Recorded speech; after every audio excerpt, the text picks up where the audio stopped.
audio jungle.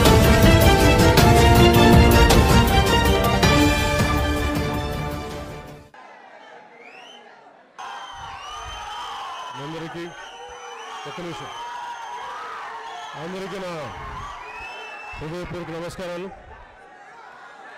ఈరోజు పార్టీలో join అయిన శ్రీ మండలి రవికుమార్ గారికి, అందరికీ బాలాజీ రవి గారికి తెలిసిన రవి గారికి,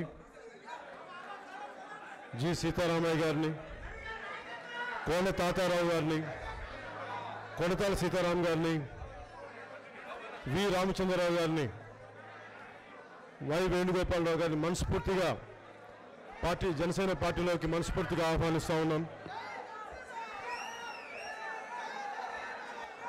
మొట్టమొదటిసారిగా పార్టీలు అంతకుముందు విడివిడిగా నన్ను వచ్చి కలిస్తే కానీ అందరూ నన్ను మా జన సైనికుల సమక్షంలో మీ ఆశీస్సులతోటి మేము కలుస్తాం, జాయిన్ అవుతామని చెప్పారు. అందుకది ఈ రాజకీయ ప్రక్రియ ఉత్తరాంధ్ర నుంచి మొదలవడం నాకు నిజంగా చాలా ఆనందంగా, చాలా సంతోషంగా ఉంది. నేను కోరుకున్నది కూడా ఎందుకు ఉత్తరాంధ్ర గురించే స్టార్ట్ చేశానంటానికి ముఖ్య కారణం, ఉత్తరాంధ్ర ప్రాంతం వెనకబడిన ప్రాంతం కాదు, వెనకకి నెట్టబడ్డ ప్రాంతం అని తెలుసు అందరికీ.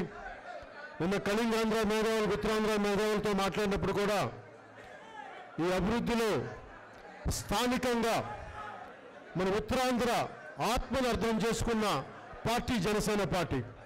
మన సమస్యల్ని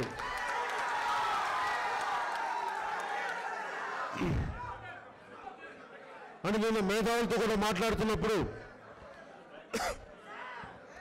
మా ఉత్తరాంధ్ర భాషని, మా ఉత్తరాంధ్ర యాసని, మా ఉత్తరాంధ్ర కళల్ని అర్థం చేసుకున్న పార్టీ జనసేన పార్టీ అని చెప్పారు నేను మేధావులందరూ. అంటే ఉత్తరాంధ్ర వెనుకబాటుతనాన్ని కానీ రాజకీయంగా కావచ్చు, ఆర్థికంగా కావచ్చు, ఈ ప్రాంతంతో మమేకమై ఈ ప్రాంతం స్వరూపాన్ని, స్వభావాన్ని అర్థం చేసుకున్న నాయకులు జనసేనకుంటే తప్ప దీనిని పార్టీని ముందుకు తీసుకెళ్ళాం. అందుకే నేను బయట నుంచి తెచ్చుకునే వాళ్ళకంటే కూడా ఈ ప్రాంతీయత స్వభావాన్ని అర్థం చేసుకొని శ్రీకాకుళం నుంచి, బొబ్బిలి నుంచి, అరకు దాకా, పాడేరు దాకా, మన విశాఖపట్నం దాకా అనేక సమస్యలు ఉన్నాయి. ఈ సమస్యలన్నింటినీ జనసేన పార్టీ స్వయంగా నేనే ప్రతి ఒక్కరి దగ్గరికి వెళ్ళి, ప్రతి గ్రామానికి వెళ్ళి, ప్రతి చోట కాలు మోపి, ప్రతి ఆడపడుచుని కలిసి, జనసేన పార్టీ ఆడపడుచుకి అండగా ఉండే పార్టీ, యువతకి దారి చూపే పార్టీ, రాజకీయ విజ్ఞత కలిగిన వారికి భుజం కాసే పార్టీ, వీటన్నిటినీ కలిసి మేళవించి మీ ఆశీస్సులతోటి మన 2019 ఎన్నికల్లో జనసేన పార్టీ అధికారంలోకి రావాలని మనస్ఫూర్తిగా నేను కోరుకుంటా ఉన్నాను. అంటే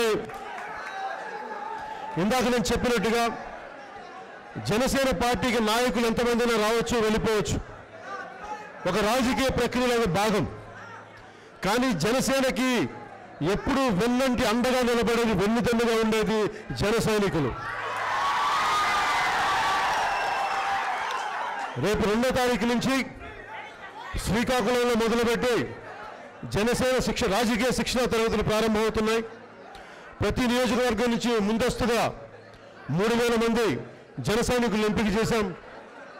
ఎందుకంటే నా మీద మీరు ఇంత అభిమానంతో వచ్చారు, ఇన్ని దశాబ్దాలు మీ ప్రేమ, ఇన్ని దశాబ్దాలు మీ అభిమానం, ఇవన్నీ నాకు మన ప్రాంతాలకి, మన రాష్ట్రాలకి, తెలుగు రాష్ట్రాలకి నేను ఏదో ఒక చేయకపోతే నాకు సంతృప్తిగా ఉండే పరిస్థితిలో నేను లేను. అందుకే నేను ఇక్కడ మీ జన సైనికుల సమక్షంలో కూడా నేను ఇక్కడ మీ అందరినీ కోరుకునేది కూడా ప్రతి ఒక్క నాయకుల్ని ముందస్తుగా మా జన సైనికులకి మీరు దయచేసి కొంత గౌరవం ఇవ్వండి, వారి భావాలను అర్థం చేసుకోండి. ఎందుకంటే నేను పార్టీల మీటింగ్స్లో కూడా చెప్తాను, క్లోజ్ డోర్ మీటింగ్స్లో కూడా చెప్తాను, మీకు గౌరవం ఇవ్వకపోతే నాకు గౌరవం ఇవ్వనట్టే. ఏంటండి వీడియో నచ్చిందా? అయితే ఓ లైక్ వేసుకోండి, లేదంటే ఓ కామెంట్ చేయండి. ఎప్పటికప్పుడు మా వీడియోస్ చూడాలంటే సబ్స్క్రైబ్ చేసుకోండి.